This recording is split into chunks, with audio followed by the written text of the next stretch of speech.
Nung nakaraan nga ay nag-iwan tayo ng sticker. At syempre kapag may sticker ay may pa-free tattoo na naman. At dito ko nga naisipan idikit yung sticker. At pagka-post natin na dito natin dinikit, may nag-send na nga din sa atin na sila na nga yun nakakuha.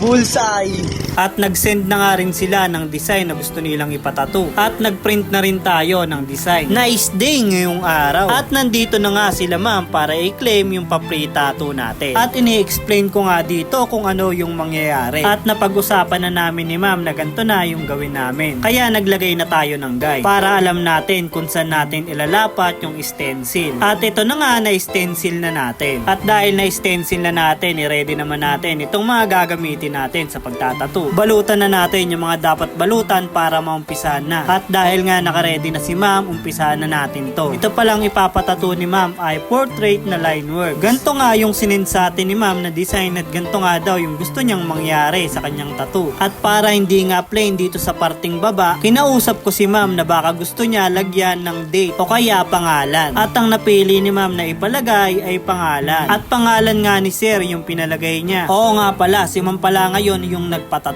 Pero yung totoong nakakuha ay si sir, yung partner nga ni ma'am. At meron na namang mister na nagpaubaya para kay Mrs. Kung tutusin nga daw talaga, si ma'am talaga yung gustong magpatato. Pero dahil nga mabilis nga kagad na nawawala yung sticker, nagmadali na kagad si sir na kunin. At baka daw kasi makuha pa ng iba. Kaya kahit si sir yung nakakuha ng sticker, si sir na lang yung nagpaubaya. Ganyan ba talaga si mister na lang lagi ang nagpapaubaya? Meron din kasi tayong sticker na idinikit at Mr. Day yung nakakuha at pinaubaya niya rin sa misis niya. Grabe naman yung mga mister na yan, mapagmahal. Pero itong si ma'am ay parang ang bumabawi. Kung mapapansin mo nga, itong ipapatato ni ma'am ay picture nilang dalawa. Mukhang bawing-bawi naman si sir. Hindi nga lang picture yung pinalagay, pati nga pangalan. Grabe naman talaga yan. Talagang kahit pag uwi ng bahay, mapapangiti na lang talaga. Ang cute nga din ang naisip ni ma'am na ipatato. Yung mga gantong design kasi ay bagay na bagay talaga sa mga babae. Minimal lang na napaka-cute lang. Dito nga ay halos patapos na tayo maglagay ng whiting